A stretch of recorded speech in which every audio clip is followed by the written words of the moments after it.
Hello, good afternoon student. स्वागत है आप सभी का आज के सेशन में। Good afternoon all of you.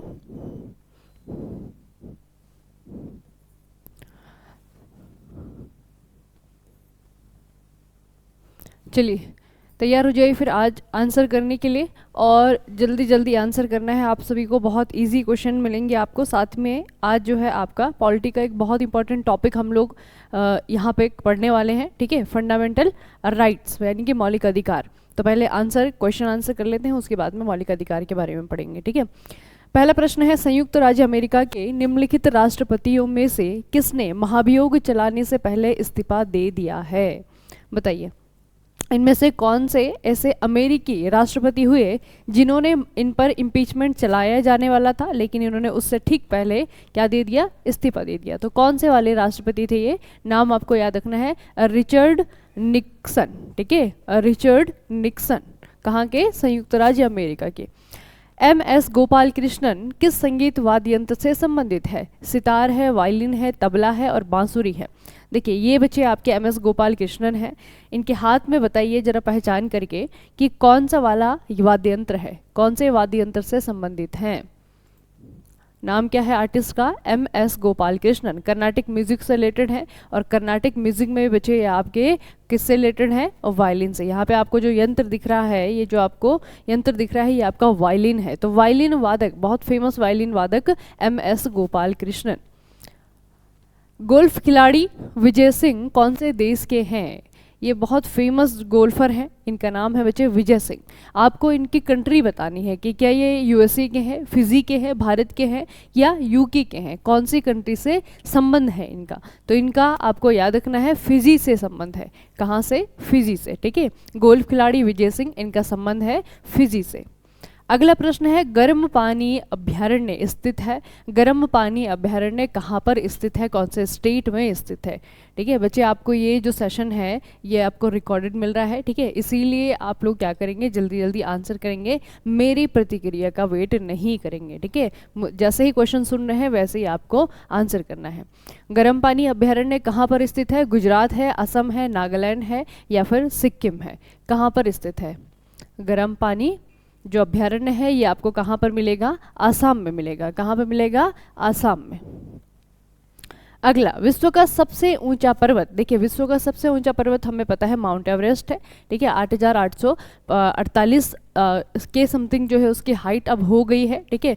तो विश्व का सबसे ऊंचा पर्वत तो आपका क्या है? माउंट एवरेस्ट है। लेकिन प्रश्न देखिए, विश्व का सबसे ऊंचा पर्वत है जिस पर कोई चढ़ा ना हो, गंगखार पुएनसम, ये कहाँ पर स्थित है?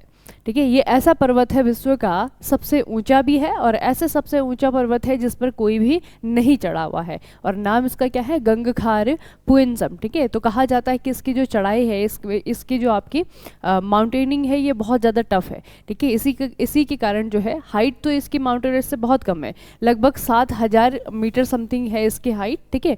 तो माउंट एवरेस्ट से कम है, लेकिन चढ़ाई जो है इसकी ज़्यादा टफ है, इसलिए आज तक इसमें कोई भी नहीं चढ़ा हुआ है। तो इसका नाम आपको याद रखना है, और बताइए ये है कहाँ पर? तो ये आपको मिलेगा भूटान में, ठीक है। गंगखार पुएनसम ये कहाँ पर है? भूटान में है। Option number D. अगला है, कोलकाता कौन सी नदी के किनारे पर स्थित है? यहाँ पे देखिए कोलकाता के एक आपका एक ड्रोन व्यू है ये, ठीक है। ऊपर से पूरा का पूरा कोलकाता सिटी दिख रहा है, बीच से आपको एक नदी बहती हुई दिख रही होगी। तो यही नदी का नाम आपको पूछा हुआ है कि कोलकाता जो है वो कौन सी नदी के किनारे पर स्थित है? कौन सी नदी के किनारे बसा हुआ है बच्चे? गंगा, ठीक है। गंगा जब आपकी वेस्ट बंगाल में चलती है, गंगा जो है उत्तराखंड से बहते हुए, उत्तराखंड से आपकी यूपी से जो है आपका बिहार, बिहार से झारखंड, झारखंड के बाद में वेस्ट बंगाल में एंटर करती है पश्चिम बंगाल में। पश्चिम बंगाल में गंगा की जो मुख्य धारा है वो 2 अलग अलग धाराओं में विभाजित हो जाती है। एक को तो हम गंगा ही कहते हैं, वो बाद में बांग्लादेश में एंटर कर जाती है, और एक जो है आपकी कलकत्ता में बहती है जिसे हम हुगली कहते हैं, ठीक है। तो वही धारा है ये हुगली के नाम से जानते हैं, और ये जो है आपकी कोलकाता, इसके किनारे जो आपका शहर बसा हुआ है उसे हम कोलकाता के नाम से जानते हैं। और ये नदी आपके कहाँ पर गिरती है? बंगाल की खाड़ी में गिरती है, ठीक है। इतना याद रखिएगा। तो इसका आंसर हो जाएगा आपका हुगली। कोलकाता कौन सी नदी के किनारे पर स्थित है? हुगली नदी के। निम्नलिखित में से किसके लिए कहा जाता है कि यह उद्यान, यह जो आपका पार्क है, यह पार्क नहीं है, एक्चुअल में यह उद्यान नहीं है? कौन से वाले के लिए कहा जाता है? बहुत आसान है क्योंकि ये पार्क नहीं है, ये आपका क्रिकेट का ग्राउंड है, ठीक है। और कौन सा है ये? Eden garden. कोलकाता में ईडन गार्डन बचे। कोलकाता का जो ईडन गार्डन है ये एक्चुअल में किसी उद्यान का नाम नहीं है, एक्चुअल में किसी गार्डन का नाम नहीं है, यह कोलकाता में स्थित एक क्रिकेट के खेल का मैदान है, ठीक है। तो ऑप्शन नंबर सी। अगला BIT, बिट। बिट को और किस नाम से जाना जाता है? BIT यानी कि बिट। बिट को और किस नाम से जाना जाता है? बिट। बिट को क्या कहा जाता है? और देखिए, बाइनरी अंक है और बाइनरी नंबर है, ठीक है। बाइनरी क्या कहा जाता है इसे?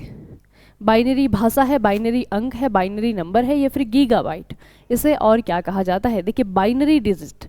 कंप्यूटर में सारी की सारी जो भाषाएं हैं आपकी, वो सिर्फ आपकी 2 डिजिट पर डिपेंड करती है ना, एक आपका 1 है और आपका ये 0 है।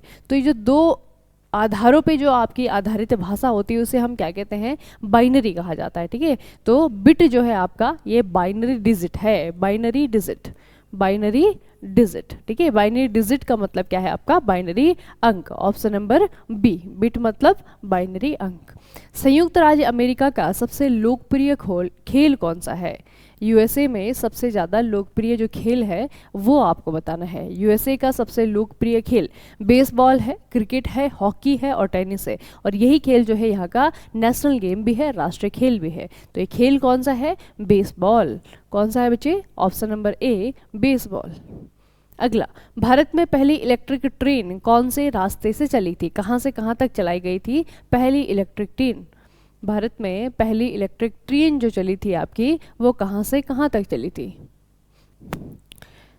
बताइए। बॉम्बे वीटी से कुर्ला हार्बर तक। कहाँ से कहाँ तक? बॉम्बे वीटी से कुर्ला हार्बर तक। बॉम्बे वीटी से कुर्ला हार्बर तक। अगला है, निम्नलिखित में से किस देश को प्राचीन काल में निप्पॉन के नाम से जाना जाता था? कल ही हमने पढ़ा है कौन से कंट्री को निप्पॉन कहा जाता था पहले, तो ये है आपका जापान। ये है आपका जापान। जापान को पहले निप्पॉन के नाम से जाना जाता था। बूट स्ट्रैपिंग क्या व्यक्त करती है? बूट स्ट्रैपिंग का अर्थ आपको बताना है। पहला जो सेंटेंस है आपका, यह एक ऐसी भाषा है जो स्वयं को संकलित करती है। दूसरा है आपका, एक ऐसी भाषा जिसका उपयोग दूसरी भाषा को समझने के लिए किया जा सकता है। फिर आपका, एक भाषा जिसका उपयोग दूसरी भाषा को संकलित करने के लिए किया जा सकता है।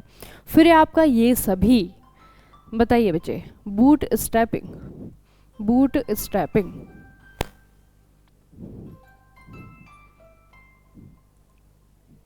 बूट स्ट्रैपिंग किसे कहा जाता है? बूट स्ट्रैपिंग किसे कहा जाता है? इसका सही जवाब है, यह एक ऐसी लैंग्वेज है, एक ऐसी भाषा जो स्वयं को संकलित करती है, ठीक है। A language that compiles itself, a language that compiles itself, यानी कि आपका ऑप्शन नंबर ए, एक ऐसी भाषा जो स्वयं को संकलित करती है, बूट स्ट्रैपिंग। अगला, ठोस अपशिष्ट निपटान, सॉलिड वेस्ट जितना आपके आसपास है उसके निपटान की समस्या है, उसे कैसे कम किया जा सकता है? उसके उपायों में सबसे अच्छा उपाय क्या है? सबसे पहले है रिसाइकलिंग, पुनर्चक्रण, प्लास्टिक का उपयोग करना, ठोस अपशिष्ट को समुद्र में फेंक देना, या फिर इनमें से कोई नहीं। बताइए बच्चे, जो सॉलिड वेस्ट होता है ना, सॉलिड वेस्ट, सॉलिड वेस्ट जो है आपका, सॉलिड वेस्ट, इसे डिस्पोजल करने के, इसके जो निपटान है उसे करने के लिए सबसे अच्छा तरीका क्या है? इनमें से बताइए, सबसे अच्छा तरीका कौन सा है? सबसे अच्छा तरीका कौन सा है? रिसाइकलिंग का, पुनर्चक्रण का। सॉलिड को तब तक आपको यूज़ करना है या फिर उसे रिसाइकिल जो है आपका कर देना है, ताकि वो जो आपने चीज़ें यूज़ की हैं उसके बाद में उसका जो वेस्ट है वो हमारी इन्वायरमेंट को ज़्यादा क्षति ना पहुंचाए, ठीक है। तो रिसाइकलिंग जो है इसका सबसे अच्छा उपाय है। विश्व में कॉफ़ी बंदरगाह के रूप में जाने जाने वाला सेंटोस बंदरगाह कौन से देश में है? इसमें आपको एक तो ये चीज़ याद रखनी है कि सेंटोस बंदरगाह, सेंटोस पोर्ट जो है बच्चे, इसे जाना जाता है कॉफ़ी बंदरगाह के नाम से, ठीक है, कॉफ़ी बंदरगाह के नाम से क्यों जाना जाता है? क्योंकि जिस देश में ये है उस देश का जो कॉफ़ी प्रोडक्शन है वो सबसे ज़्यादा है दुनिया में। ठीक है, तो देश कौन सा है? ब्राज़ील। ब्राज़ील बच्चे कॉफ़ी के प्रोडक्शन में पहले नंबर पर है। तो जिस बंदरगाह से कॉफ़ी का आयात निर्यात किया जाता है वो बंदरगाह है आपका सेंटोस। ठीक है, तो सेंटोस बंदरगाह को इसीलिए कॉफ़ी बंदरगाह के नाम से भी जाना जाता है। अगला, गोवा के चर्चों और मठों को किस वर्ष में यूनेस्को की विश्व धरोहर स्थल में सूचित किया गया था? यूनेस्को के विश्व धरोहर स्थल में सूचित किया गया था। विश्व धरोहर स्थल कब किया गया था? 1986 में। 1986 में, 1986 में, 1986 में। गोवा में बच्चे बहुत सारे पुराने बने हुए जो है चर्च हैं। ठीक है, और आज़ादी के बाद तक ये आपका ऐसा क्षेत्र रहा जो पुर्तगालियों के अधिकार क्षेत्र में था। ठीक है, तो पुर्तगालियों का बहुत इफेक्ट यहाँ पे देखने को मिलता है। तो रिलीजन आपको पता है कि जो पुर्तगीज़ हैं या यूरोपियन कंट्रीज़ हैं वो ज़्यादा जो है ईसाई धर्म को मानने वाले लोग हैं। ठीक है, तो इसीलिए यहाँ पे आपको बहुत सारी चर्चेस भी देखने को मिलते हैं। अमेजन वर्षावन जिसे पृथ्वी के फेफड़ों के रूप में जाना जाता है, ये कहाँ पर, कौन सी कंट्री में स्थित है? अमेजन वर्षावन कौन सी कंट्री में स्थित है? कहाँ पर मिलेंगे आपको ये मिलेंगे दक्षिण अमेरिका में, साउथ अमेरिका। ठीक है, दक्षिण अमेरिका, दक्षिण अमेरिका में अमेजन वर्षावन मिलते हैं। ठीक है, यहाँ पे जो सदाबहार वर्षावन है उन्हें अमेजन के नाम से जाना जाता है। भारतीय सिविल सेवा में शामिल होने वाले पहले भारतीय कौन थे? मतलब पहले भारतीय जिन्होंने इंडियन सिविल सर्विस का पेपर जो है क्लियर किया था। पहले आईएएस कह सकते हैं आप, पहले भारतीय सिविल सेवा में शामिल होने वाले व्यक्ति, पहले व्यक्ति थे जिन्होंने बच्चे आज का जो पेपर आईएएस के नाम से हम जानते थे उस समय आपका आईसीएस कहलाता था, इंडियन सिविल सर्विसेज। तो उसका जो एग्ज़ाम है उसे पास करने वाले पहले व्यक्ति थे आपके Satyendra Nath Tagore. Option number D, Satyendra Nath Tagore. निम्नलिखित में से कौन सा भारत का एक प्रमुख गेहूं उत्पादक क्षेत्र है? गेहूं उत्पादक क्षेत्र, वीट का प्रोडक्शन कहाँ पर सबसे ज़्यादा होता होगा? वीट का प्रोडक्शन, वीट का प्रोडक्शन पूर्वी घाट में, सुंदरबन डेल्टा में, पंजाब हरियाणा के मैदानी भाग में, पश्चिमी तट में, सबसे ज़्यादा कहाँ पर होता होगा वीट का प्रोडक्शन? वीट के प्रोडक्शन में पंजाब हरियाणा दोनों ही स्टेट बचे ऊपर हैं, तो पंजाब और हरियाणा का जो मैदानी भाग है भारत में सबसे ज़्यादा गेहूं का उत्पादन यहीं पे किया जाता है। भरतनाट्यम कौन से राज्य का शास्त्रीय नृत्य है? भरतनाट्यम बच्चे भारत का शास्त्रीय नृत्य है, लेकिन कौन से राज्य से रिलेटेड है? स्टेट बताना है आपको, कौन से राज्य से रिलेटेड है भरतनाट्यम?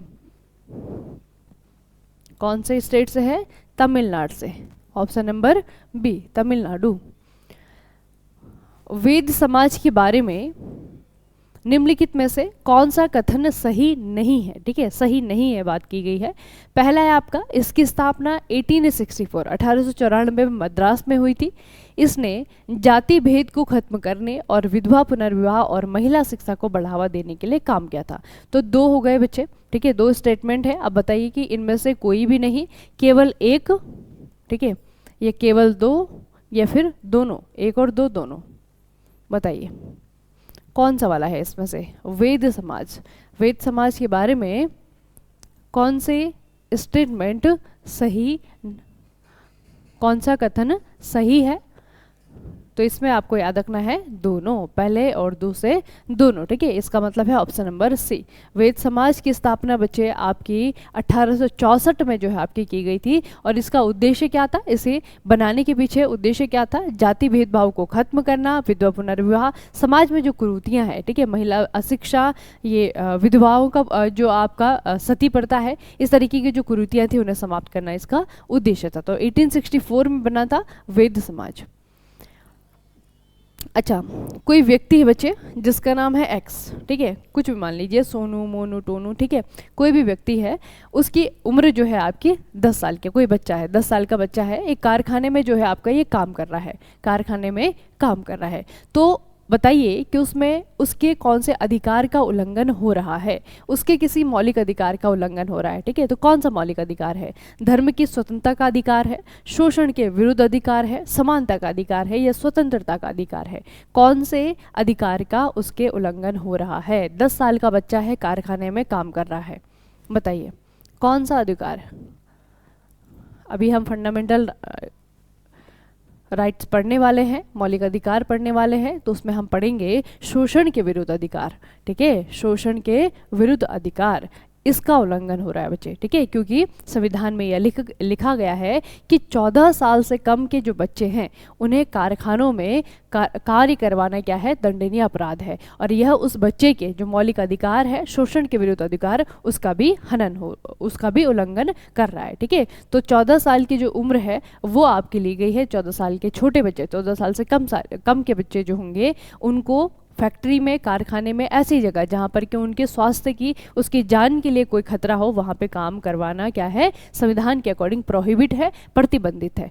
ठीक है, निम्नलिखित में से किसे अशुद्धियों से मुक्त प्राकृतिक जल, आशुद्ध जल का सबसे शुद्ध रूप माना जाता है? बताइए। प्राकृतिक रूप से हमें पानी जो प्राप्त होता है वो अलग अलग सोर्सेस से होता है, अलग अलग स्रोतों से होता है। ठीक है, कुएं का पानी भी होता है, स्रोत का जल आपने देखा होगा, पहाड़ी क्षेत्रों में जाएंगे आप लोग तो पहाड़ी क्षेत्र में बच्चे जो आपके वृक्ष होते हैं, वृक्षों की जड़ क्या करती हैं, पानी को स्टोर करके रखती हैं। ठीक है, उसके बाद में जो है आपके वो रिश्ता वो जो है पहाड़ से, ठीक है, ये ज़मीन के अंदर से जो है आपका वो निकल के आता है, तो उसे जो है सोते का जल कहते हैं, स्रोत का जल कहते हैं।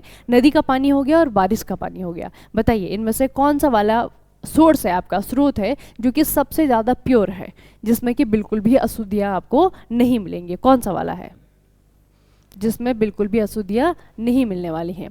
पहला है आपका कुएं का पानी, ठीक है, जमीन के अंदर से निकलता है, सोत का पानी, फिर आपका नदी का पानी और फिर आपका बारिश का पानी। सारे के सारे जो आपके ये सोर्सेस हैं, इनका जो स्रोत है पानी के आने का वो नेचुरल ही है, प्राकृतिक ही है ना। लेकिन बच्चे इसमें से भी सबसे ज़्यादा साफ जो होता है ना आपका, वो है आपका स्रोत का जल। ठीक है, स्रोत का जल, क्योंकि पानी इसमें छन कर के आता है। ठीक है, जो मिट्टी की जड़ें जो पानी स्टोर करती हैं वो जो है बच्चे आपके जो मिट्टी की लेयर होते हैं, मिट्टी की लेयर आपने देखी होगी, ऊपर जो है मिट्टी होगी, ठीक है, मिट्टी के बाद में जो है आपका कंकड़ पत्थर होगा, फिर आपके रॉक्स आएंगे। इस तरीके से पानी जब छनते हुए आता है तो आपका बहुत ज़्यादा क्या हो जाता है, अशुद्धियों से रहित हो जाता है। ठीक है, तो सबसे ज़्यादा जो साफ पानी आपको मिलेगा वो होगा आपका स्रोत का जल। भारतीय संविधान के अनुसार प्रधानमंत्री को किसके द्वारा नियुक्त किया जाएगा? प्रधानमंत्री की जो अपॉइंटमेंट होती है, प्रधानमंत्री को अपॉइंट किसके द्वारा किया जाता है, ये आपको बताना है। किसके द्वारा किया जाता है? भारत के राष्ट्रपति के द्वारा, प्रेसिडेंट ऑफ इंडिया, भारत के राष्ट्रपति के द्वारा। भारत के किस राज्य में सागा दावा या फिर ट्रिपल ब्लेस्ड फेस्टिवल मनाया जाता है? ये एक फेस्टिवल का नाम है बच्चे, सागा दावा या फिर ट्रिपल ब्लेस्ड फेस्टिवल। ये कौन से राज्य में सेलिब्रेट किया जाता है? कौन से राज्य में सेलिब्रेट किया जाता है बताना है आपको। कहाँ पर मनाया जाता है ये आपको देखने को मिलेगा सिक्किम में। ठीक है, सिक्किम में मनाया जाता है सागा दावा या फिर ट्रिपल ब्लेस्ड, किसी भी नाम से पूछा जा सकता है, आपको दोनों याद रखना है आपको। संयुक्त राज्य अमेरिका की राजधानी कहाँ पर है? यूएसए की कैपिटल आपको पूछी हुई है, बताइए यूएसए की कैपिटल कहाँ पे है बच्चे? Washington DC, Washington DC. Orissa की राजधानी कहाँ पर है? उड़ीसा, ये भी है बहुत बेसिक से क्वेश्चन, मैंने आपको कहा बहुत बेसिक से क्वेश्चन है। उड़ीसा की जो राजधानी है बच्चे वो है भुवनेश्वर। कहाँ पे है? भुवनेश्वर। आंध्र प्रदेश की राजकीय भाषा क्या है? आंध्र प्रदेश की राजकीय भाषा, official state language of Andhra, कौन सी है? तेलुगु। कौन सी है बच्चे? तेलुगु। तमिलनाडु की है तमिल जो है आपकी तमिलनाडु की है, तमिलनाडु। ठीक है, मलयालम है आपकी केरला की। उसके बाद है कन्नड़ जो है आपकी कर्नाटका की, कर्नाटका। ठीक है, तेलुगु हो गई आपकी आंध्रा की, आंध्र प्रदेश। ठीक है, और ये सारी की सारी भाषाएं जो है इनको मिलाकर के हम क्या बोलते हैं? द्रविडियन भाषाएं। ठीक है, द्रविडियन लैंग्वेजेस हैं ये। कन्नड़ हो गई, मलयालम हो गई, तमिल हो गई और तेलुगु हो गई। ठीक है, तो स्टेट इनसे रिलेटेड जो राज्य हैं उन्हें भी याद रखिएगा। निम्नलिखित में से कौन सा एक राज्य है? देखिए पौंडीचेरी है, पुदुचेरी सॉरी, चंडीगढ़ है, त्रिपुरा है और आपका दिल्ली है। ठीक है, 3 यहाँ पे बच्चे आपको यूटी के नाम दिए हुए हैं, यूनियन टेरिटरी के नाम दिए हुए हैं, एक जो है आपका स्टेट है, तो स्टेट ही पहचानना है आपको और सही पहचाना बिल्कुल। ये है आपका ऑप्शन नंबर सी, त्रिपुरा। ठीक है, पुदुचेरी, चंडीगढ़ और दिल्ली ये तीनों ही क्या हैं? आपके यूटी हैं, यूनियन टेरिटरी, केंद्र शासित प्रदेश। एक नाटक में नरेश ने कहा, स्वराज मेरा जन्मसिद्ध अधिकार है, मैं इसे लेकर रहूंगा। आपको यह बताना है कि ये कौन से भारतीय स्वतंत्रता सेनानी के द्वारा दिया गया नारा है। किसने दिया था ये? अंबिकाचरण मजूमदार ने दिया था, लोकमान्य बाल गंगाधर तिलक ने दिया था, महात्मा गांधी ने दिया था, या फिर भगत सिंह ने दिया था? किसके द्वारा दिया गया वक्तव्य है ये? स्वराज मेरा जन्मसिद्ध अधिकार है और मैं इसे लेकर रहूंगा। किसने दिया था? Lokmanya Bal Gangadhar Tilak. Option number B. Bharat के संविधान का कौन सा अनुच्छेद कानूनों के समान संरक्षण और कानून के समक्ष समानता प्रदान करता है? कौन सा आर्टिकल है ये? अगेन आपका फंडामेंटल राइट से क्वेश्चन है, मौलिक अधिकार से प्रश्न है, और मौलिक अधिकार अभी जस्ट हम पढ़ने वाले हैं। अनुच्छेद 14 बच्चे, आर्टिकल 14 में आता है आपका कानून के समक्ष संरक्षण या फिर कानून के समक्ष समानता। निम्नलिखित में से कौन सा भारत के पूर्वी तट के पूर्ण या भाग के लिए एक क्षेत्रीय नाम नहीं है? भारत का पूर्वी तट कहे तो ये आपका इधर वाला तट, ये भारत है बच्चे, ठीक है, भारत का दक्षिणी क्षेत्र है, ठीक है। ये वाला जो तट है पूर्वी तट है, ये वाला जो तट है ये पश्चिमी तट है। अब पूर्वी तट जो है आपका, यहाँ पे आपको तमिलनाडु का तट मिलेगा, ठीक है, जैसे हम कोरोमंडल कहते हैं, इसे जो है हम कोरोमंडल कहते हैं तमिलनाडु के तट को, ठीक है। उसके बाद में बच्चे आपका कोरोमंडल से अगर आप ऊपर बढ़ते जाएंगे तो यहाँ पे आपको उत्कल तट मिलेगा या फिर उत्तरी सरकार तट मिलेगा, ठीक है। तो उत्कल तट भी इधर ही है आपका, कोरोमंडल तट भी इधर ही है आपका, और तमिलनाडु का तट भी आपका इधर ही है। जो यहाँ पर नहीं है इधर की तरफ, उत्कल तट भी यहीं पे है, कोरोमंडल तट भी यहीं पे है, तमिलनाडु का तट भी यहीं पे है। जो यहाँ पर नहीं है वो है मालाबार का तट। मालाबार का तट कहाँ पे मिलेगा आपको? पश्चिम की तरफ, ठीक है, वो आपका पश्चिम की तरफ है। तो इसमें आंसर हो जाएगा आपका ऑप्शन नंबर सी। गिद्दा नृत्य कौन से राज्य से रिलेटेड है? गिद्दा नृत्य कौन से राज्य से रिलेटेड है? कौन से स्टेट है ये? पंजाब। कौन से स्टेट है बच्चे? Punjab. Option number A, Punjab. निम्नलिखित में से बराक ओबामा की आत्मकथा कौन सी है? 4 किताबें आपके सामने हैं और पढ़ करके तो आपको लग ही रहा होगा बराक ओबामा की जो आपकी आत्मकथा है बच्चे। देखिए, सबसे पहली बुक है हिस्ट्री, इतिहास, dreams from my father, a story of race in and inheritance, विवेक के मामले और मेरे जीवन की कसौटी। किताब आपको दिख ही रही है, ठीक है। ये बच्चे जो आपकी बुक का कवर है, ये इसी बुक का कवर है जो कि बराक ओबामा की आत्मकथा है। बुक का नाम है dreams from my father, dreams from my father, और पूरी बुक का नाम है dreams from my father, a story of race and inheritance, ठीक है। तो सही जवाब हो गया आपका option number B, Barack Obama की आत्मकथा। केंद्र सरकार ने महाराष्ट्र के औरंगाबाद शहर का नाम बदल करके क्या रख दिया है? करंट अफेयर का क्वेश्चन है। अभी जो है बहुत सारी जगहों के नाम जो है आपके बदले जा रहे हैं, उनमें से आपका ये भी है बच्चे, औरंगाबाद शहर का नाम बदल करके क्या रख दिया गया है? इसका नाम जो है आपका छत्रपति संभाजी नगर रखा गया है, छत्रपति संभाजी नगर। अगला, सेमीकंडक्टर और डिस्प्ले बनाने के लिए भारत का पहला सेमीकंडक्टर प्लांट कहाँ पर खुलेगा? बताइए। आप जिन मोबाइल का इस्तेमाल करके ये क्लास देख रहे हैं, उन मोबाइल को बनाने के लिए जो सबसे ज़रूरी सामान लगा हुआ है वो है आपका सेमीकंडक्टर, ठीक है। तो सेमीकंडक्टर और डिस्प्ले बनाने के लिए भारत के द्वारा सेमीकंडक्टर प्लांट खोला जा रहा है। कहाँ पर खोला जा रहा है वो आपको बताना है। कहाँ पर खोला जाएगा बच्चे? धुलेरा। धुलेरा कहाँ पे? गुजरात में। धुलेरा जो जगह है वो कहाँ पर है? गुजरात में। याद रखिएगा इस प्लान को। National geographic pictures of the year 2023 ये पुरस्कार किसने जीता है? नेशनल जियोग्राफिक्स के द्वारा पिक्चर्स ऑफ द ईयर के लिए हमारी यहाँ से भारत के जो है किसी कैमरामैन को चुना गया है, किसी फोटोग्राफर को चुना गया है, इसीलिए बच्चे इंपॉर्टेंट हो जाता है। नाम आपको याद रखना है, उस इंडियन का नाम है कार्तिक सुब्रमण्यम। कार्तिक सुब्रमण्यम ने नेशनल जियोग्राफिक्स के द्वारा दिया जाने वाला पिक्चर्स ऑफ द ईयर 2023 के लिए ये अवार्ड जीता है, कार्तिक सुब्रमण्यम। किस भारतीय मूल के संगीतकार ने 65वें ग्रेमी अवार्ड, 65वां जो है आपका 2023 के लिए कहा जा रहा है। 2023 में जो ग्रेमी हुए हैं वो आपके कौन से नंबर के थे? 65th नंबर के थे, ठीक है। इसमें इन्होंने अपनी एल्बम डिवाइन टाइट्स के लिए बेस्ट इमर्सिव एल्बम का पुरस्कार जीता है। आपको आर्टिस्ट का नाम बताना है। ग्रेमी पुरस्कार का संबंध पहले तो किससे है? म्यूजिक से है। संगीत के क्षेत्र में दिया जाने वाला सबसे ऊंचा पुरस्कार है ये, ठीक है, सबसे ज़्यादा प्रतिष्ठित है। तो इस बार बच्चे एक इंडियन के द्वारा, भारतीय मूल के व्यक्ति हैं, उनका नाम है रिकी गेज, ठीक है। आंसर है इसका option number B, Ricky Kej. भारतीय मूल के व्यक्ति हैं रिकी केज, और इन्हें जो है इनकी एल्बम का नाम क्या है? Divine tights. इस एल्बम के लिए कौन सी कैटेगरी में इन्हें अवार्ड मिला है? तो कैटेगरी थी आपकी बेस्ट इमर्सिव एल्बम, ठीक है। इस कैटेगरी के लिए इन्हें ग्रैमी मिला है 2023 का। अगला राज्य से रिलेटेड आपका करंट अफेयर है। किस राज्य ने लोगों को पर्यावरण के प्रति जागरूक करने के लिए मेरो रुख मेरो संतति, मेरो रुख मेरो संतति इस नाम की एक इनिशिएटिव, एक हरित पहल शुरू की है? कौन सा स्टेट है? कौन सा राज्य है? ये राज्य कौन सा है आपका? सिक्किम। ये भी करंट अफेयर का है, पूछा जाएगा। मेरो रुख मेरो संतति, ये जो इनिशिएटिव है, ये जो पहल है, ये जो योजना है, वो किसके द्वारा शुरू की गई है? तो ये स्टेट है आपका सिक्किम, ठीक है। किस चीज़ से रिलेटेड ये इनिशिएटिव है? पर्यावरण के प्रति लोगों को जागरूक करने से रिलेटेड है, ठीक है। यहाँ पे जो है आपका MCQ सेशन होता है समाप्त। अब जो है आज का टॉपिक पढ़ लेते हैं, बहुत इंपॉर्टेंट टॉपिक है, ध्यान से सुनिएगा। बहुत ज़्यादा कन्फ्यूजन इसमें होता है, लेकिन एक दो बार आप लोग रिवाइज करेंगे तो बहुत आसानी से आपको समझ में आ जाएगा, ठीक है। हम पढ़ने वाले हैं बच्चे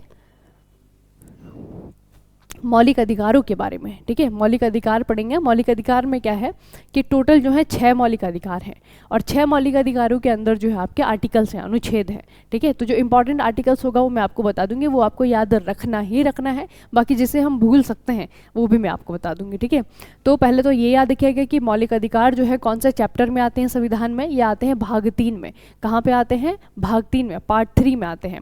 और सबसे पहला जो मौलिक अधिकार है उसे कहा जाता है राइट टू इक्वलिटी, यानी कि समानता का अधिकार, समता का अधिकार, ठीक है। समानता या फिर समता का अधिकार कहाँ से कहाँ तक आता है ये? तो अनुच्छेद 14 से लेकर के अनुच्छेद 18 तक आता है। अब एक एक करके पढ़ेंगे कहाँ से कहाँ, कौन से आर्टिकल में क्या आ रहा है, ठीक है। सबसे पहले है आर्टिकल 14, अनुच्छेद 14।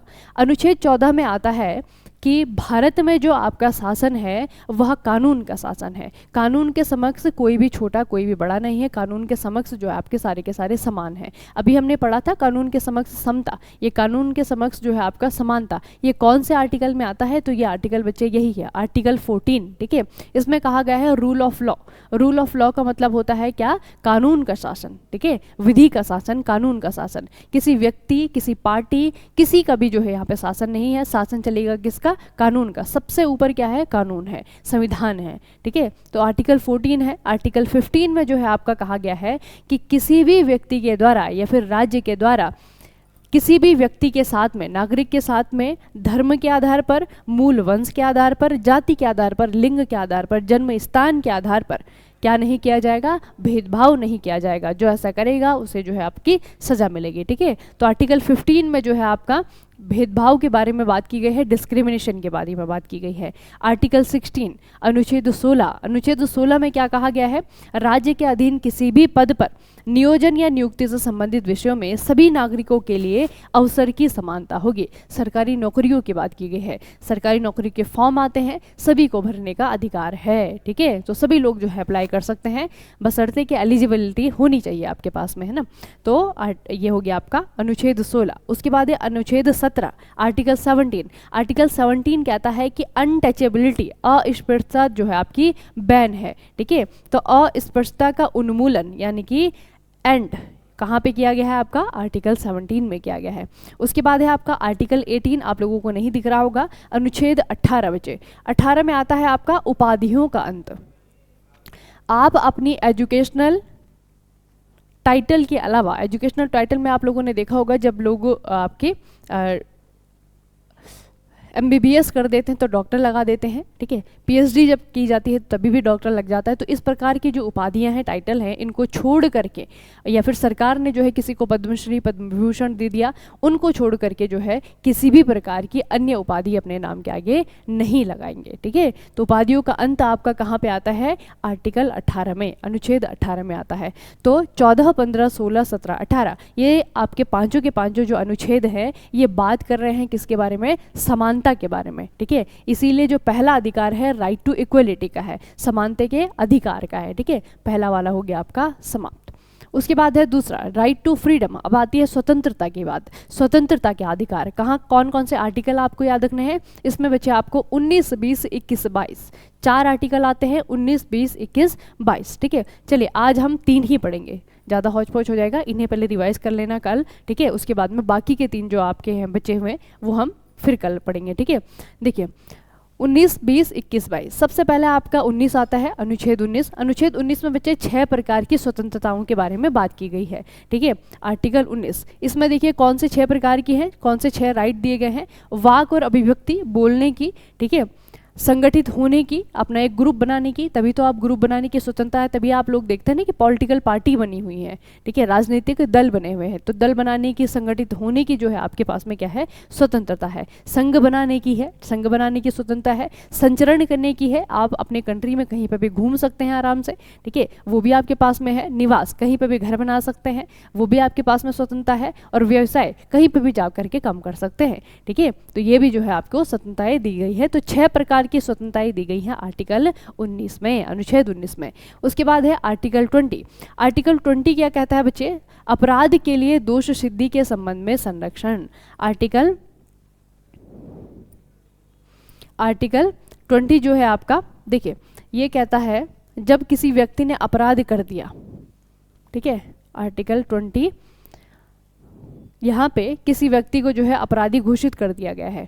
अब जो है उस पे जो एलिगेशन लगा दिए गए थे वो आपके सही हो गए कि हाँ जो फला फला व्यक्ति है वो जो है आपका अपराधी है, किसी भी क्राइम में जो है उसे अपराधी घोषित कर दिया गया है। अब बच्चे अपराध घोषित होने के बाद में भी उसके पास में क्या होते हैं? कुछ राइट्स होते हैं, कुछ उसके अधिकार हैं, ठीक है, जो कि मौलिक अधिकार हैं उसके पास में। जैसे कि एक व्यक्ति को एक ही अपराध के लिए एक से ज़्यादा बार सजा नहीं दी जाएगी, ठीक है, ये भी उसका क्या है? मौलिक अधिकार है। ये आर्टिकल 20 में ही आता है आपका, ठीक है। बाहर से तो आपको इतना ही याद रखना है कि अपराध के लिए दोष सिद्धि के संबंध में संरक्षण दिए गए हैं। संरक्षण में क्या दिया गया है कि एक व्यक्ति को जो है आपका एक अपराध के लिए एक से ज़्यादा बार सजा नहीं दी जाएगी। दूसरा क्या है? जब जिस टाइम पे, जिस समय में जिस व्यक्ति ने कोई अपराध कमिट किया है, ठीक है, जिस समय उसने वो अपराध किया होगा उस समय जो सजा उसके लिए होगी वही सजा उसे दी जाएगी, भले ही सजा कितने सालों बाद भी दी जाएगी, ठीक है। क्योंकि बच्चे क्या होता है, नियम आपके चेंज हो रहे हैं, नियम आपके क्या होते हैं? चेंज होते रहते हैं। तो ऐसा नहीं है कि अभी जो है, जैसे कि चोरी करने का, मान लीजिए कि किसी व्यक्ति को जो है चोरी करने के मामले में 10 साल की सजा हो गई, ठीक है, उसने चोरी की, उस पर सिद्ध हो गया दोष कि उसने जो है चोरी करी है, अब जो है उसको क्या होनी है? 10 साल की सजा होनी है, ठीक है। तो इस समय जो है 10 साल की सजा होनी थी, तो उसे जो है आपकी सजा होते होते जो है टाइम लग गया। कोर्ट की प्रोसीडिंग आपको पता है लेट होती हैं, ठीक है। तो ऐसा नहीं होगा कि 1 साल बाद में अगर ये 10 साल की सज़ा बढ़ जाती है तो अब उसकी सज़ा भी बढ़ जाएगी। उसने जिस समय चोरी करी होगी उस समय जो नियम रहा होगा उसी के अकॉर्डिंग उसको सज़ा भी मिलेगी, ठीक है। तो ये दोनों बातें आपके कहाँ पे की गई हैं? आर्टिकल 20 में की गई हैं, ठीक है। तो अपराधियों के लिए भी जो है आपके क्या दिए गए हैं? अधिकार दिए गए हैं, तो वो है आपका आर्टिकल 20। उसके बाद है आर्टिकल 21, ये भी बहुत इंपॉर्टेंट है। आर्टिकल 21 में बच्चे आपकी पर्सनल लिबर्टी आती है, दैहिक प्राण एवं दैहिक स्वतंत्रता आती है, ठीक है। यानी कि आपकी जो अपनी निजी स्वतंत्रता है, निजी स्वतंत्रता मतलब क्या है? आप कुछ भी खा सकते हैं, कभी भी सो सकते हैं, ठीक है। इस प्रकार की जो आपकी स्वतंत्रता है वो आपकी आती है आर्टिकल 21 में, ठीक है। अपनी प्राण की आपको रक्षा करने का अधिकार है, वो सब कुछ आपका आर्टिकल 21 में आता है। उसके बाद में बच्चा आर्टिकल 21 में ही आपका एक और आर्टिकल ऐड किया गया, एक बार संशोधन किया गया, और इस संशोधन आपका हुआ 2002 में। 2002 में आपका 86वां 86th संशोधन के साथ में एक और आर्टिकल जोड़ दिया गया जिसे हम 21 का ए कहते हैं। पहले तो आर्टिकल 21 था, 21 के बगल में या फिर 21 का एक सब क्लोज जोड़ दिया गया है 21 का ए। 21 के ए में क्या लिखा हुआ है कि जो भी आपके 6 से लेकर के 14 साल के बच्चे होंगे, 6 से लेकर के 14 साल के बच्चे होंगे, उनका ये मौलिक अधिकार है कि उन्हें जो है एलिमेंट्री एजुकेशन प्राप्त हो। ठीक है, तो जो 6 से लेकर के 14 साल के जो व्यक्ति हैं, भारतीय नागरिक हैं, उनका ये मौलिक अधिकार है कि उन्हें जो है कंपलसरी एजुकेशन, ठीक है, उनका मुफ्त एजुकेशन, उनके लिए जो बेसिक प्रारंभिक शिक्षा है वो लेने का उनका क्या है, मौलिक अधिकार है। ठीक है, तो ये जोड़ा गया आपका 2002 में। कौन सा संविधान संशोधन करना पड़ा? 86वां नंबर का। ठीक है, 86 नंबर का कॉन्स्टिट्यूशनल अमेंडमेंट हुआ, जिसके बाद में 2002 में 21 का ए जोड़ा गया। ठीक है, तो बहुत बार ये पूछा जाता है कि अनुच्छेद 21 का ए जो आपका आर्टिकल है, जो अनुच्छेद है, वो किस चीज़ से रिलेटेड है? तो आपको याद रखना है वो शिक्षा से रिलेटेड है। ठीक है, एजुकेशन से रिलेटेड है। और कौन से आयु वर्ग की एजुकेशन से? जो 6 से लेकर के 14 साल के बच्चे हैं, और उन्हें जो है आपका प्रारंभिक शिक्षा से रिलेटेड है। ठीक है, जो आपकी एलिमेंट्री एजुकेशन दी जाती है उससे रिलेटेड है। उसके बाद है आपका आर्टिकल 22, अनुच्छेद 22। अनुच्छेद 22 में क्या आता है बच्चे? निरोध, हिरासत और गिरफ्तारी के संरक्षण में। अब देखिए, जो हमने आर्टिकल 20 पढ़ा था, ये तो अपराधियों के लिए था, जिस पे दोष सिद्ध हो चुका है। अब ये जो आपका है, ये ऐसे व्यक्ति हैं, ये जो आपका आर्टिकल 22 है, ये ऐसे व्यक्तियों के लिए है कि जिन पे अपराध सिद्ध नहीं हुआ है, सिर्फ पुलिस जो है उन्हें किसी की शिकायत के मामले में या फिर वारंट के मामले में जो है उन्हें लेने के लिए आई है। ठीक है, तो गिरफ्तारी के संबंध में, गिरफ्तारी और हिरासत के संबंध में क्या संरक्षण दिए जाते हैं? सबसे पहले बात तो आपको भी पता होगा कि बिना वारंट के जो है किसी भी व्यक्ति को पुलिस जो है डिटेन नहीं कर सकती है, गिरफ्तार नहीं कर सकती है। दूसरा क्या है? अगर गिरफ्तारी हो गई है, पुलिस के पास में वारंट है, तो गिरफ्तारी हो गई है, लेकिन अगले जो है आपके 72 घंटों तक पुलिस को उसे मजिस्ट्रेट के सामने क्या करना होगा? पेश करना होगा। ऐसा नहीं है कि पुलिस जो है उसे ले जा करके जो है जेल में बंद कर दे बस। ठीक है, ऐसा नहीं है, उसे मजिस्ट्रेट के सामने पेश करना बहुत आवश्यक होगा, नहीं तो उसके मौलिक अधिकार का हनन हो जाएगा। ठीक है, उसके बाद में क्या है? उस व्यक्ति को अपनी तरफ से अपनी जो दलील है उसके लिए जो है वकील को हायर करने की क्या होगी? स्वतंत्रता होगी। तो इस प्रकार के बच्चे कुछ आपकी स्वतंत्रताएं दी गई हैं जो कि आर्टिकल 22 में आती हैं। यह है गिरफ्तारी के संबंध में और निरोध के संबंध में। ठीक है, तो निवारक निरोध भी इसे कहा जाता है, वो भी याद रखिएगा। ठीक है, तो आर्टिकल 22, तो ये आपका 19 से लेकर के 22 तक, 19, 20, 21, 22, ये जो 4 अनुच्छेद हैं, ये चारों अनुच्छेद किस चीज़ से रिलेटेड हैं? स्वतंत्रता, यानी कि फ्रीडम से रिलेटेड हैं। ठीक है, अलग अलग मामलों में स्वतंत्रताएं हैं, लेकिन है आपकी फ्रीडम ही। ठीक है, अलग अलग प्रकार की स्वतंत्रताएं हैं, लेकिन है आपकी फ्रीडम है। उसके बाद आता है आपका तीसरा अधिकार, तीसरा है आपका शोषण के विरुद्ध अधिकार। ठीक है, शोषण के विरुद्ध अधिकार। अभी जो आपको क्वेश्चन दिया हुआ था ना, क्वेश्चन क्या दिया हुआ था? यदि कोई बच्चा 10 साल का है और वो किसी फैक्ट्री में कार्यरत है, तो उसके कौन से मौलिक अधिकार का हनन हो रहा है? तो उसमें आंसर आया था आपका शोषण के विरुद्ध अधिकार। ठीक है, तो शोषण के विरुद्ध अधिकार आपका 30 नंबर का है, और वो कौन से आर्टिकल में आता है? अनुच्छेद 23 से लेकर के अनुच्छेद 24 में आता है। ठीक है, 23 और 24 दोनों जो है आपके इससे रिलेटेड हैं। 23 वाला जो आर्टिकल है वो क्या कहता है? वो कहता है मानव तस्करी, बेगार यानी कि बलात्श्रम, ठीक है, बिना पैसे दिए किसी से काम करवा लिया, उसे कहते हैं बेगारी। और इसी प्रकार के अन्य बलात्श्रम के प्रकारों पर प्रतिबंध लगाता है। ठीक है, तो आर्टिकल 23 बच्चों के लिए ना हो करके ये जो है मानव तस्करी को बैन करता है, ये बेगारी को बैन करता है, और इसी प्रकार के अन्य जो आपके इस प्रकार के काम होते हैं उनको बैन करता है। ठीक है, आर्टिकल 23। उसके बाद में क्या है आपका? आर्टिकल 24, अनुच्छेद 24, ये आता है आपका बच्चों के लिए। किसी फैक्ट्री, खान अथवा अन्य परिसंकटमय गतिविधियों तथा निर्माण कार्य या रेलवे में 14 वर्ष से कम उम्र के बच्चों के नियोजन का प्रतिषेध है। ठीक है, देखिए जगह कौन कौन सी हैं? फैक्ट्री में नहीं लगाएंगे, खान में, माइन में नहीं लगेंगे, या फिर ऐसी किसी जगह पर जहां पर उनकी जान को खतरा हो। ठीक है, परिसंकटमय गतिविधियों में या फिर निर्माण के कार्य में, कहीं पे कोई कंस्ट्रक्शन साइट है, भवन बन रहा है, ऐसी जगह, वहां पे आपके 14 साल से कम बच्चों को नियोजित नहीं किया जा सकता। वो आपका क्या है? बैन है। ठीक है, कौन से अनुच्छेद के तहत? अनुच्छेद 24 के तहत। ठीक है, तो ये याद रखिएगा। उसके अलावा बच्चे 23 जो आपका मानव तस्करी, बेगार और इसको जो बैन किया गया है, इसके लिए कानून बना है। कानून कौन सा है आपका? कानून है ये child and adolescent labour prohibition and regulation act 1986 का है। ठीक है, 1986 का है, थोड़ा सा याद रखिएगा। इसमें थोड़े से संशोधन भी हुए हैं, संशोधन अभी 2016 में हुए हैं। ठीक है, तो 1986 में आपका ये कानून भी बनाया गया था, क्योंकि ये बात लिख देने से जो है आपका ऐसा नहीं है ना कि लिख दिया है तो बस हो गया है, हर एक बात जो इसमें लिखी हुई है उसके लिए एक कानून भी बना है, एक अधिनियम भी बना है, ठीक है, तो वो भी आपके उतने ही इंपॉर्टेंट होते हैं। तो बच्चे 3 जो है हमने मौलिक अधिकारों के बारे में पढ़ा है, इन्हें थोड़ा सा रिवाइज कर लेना, जो चीज़ नहीं समझ में आती है मुझे मैसेज कर देना, ठीक है, या फिर इसी वीडियो के कमेंट सेक्शन में कमेंट कर देना, ठीक है। आज के सेशन को फिर यहीं पे समाप्त करते हैं। पहले समझने की कोशिश करना है, ऐसे नहीं कि बिल्कुल ही समझ में नहीं आया है, ऐसे सोच कर नहीं बैठना है कि समझ में नहीं आएगा, ठीक है। पहले कोशिश करनी है, पीडीएफ आपको मिलती है फ्री में, ठीक है, पीडीएफ से पढ़िए, समझने की कोशिश करिए, नहीं समझ में आता है उसके बाद में मुझे आपको बताना है कि मैडम ये समझ में नहीं आया है, ठीक है। चलिए फिर आज के सेशन को यहीं पर समाप्त करते हैं, मिलते हैं कल के सेशन में, तब तक के लिए पढ़ते रहिए, बढ़ते रहिए, अपना ख्याल रखिएगा। आप सभी का बहुत बहुत धन्यवाद।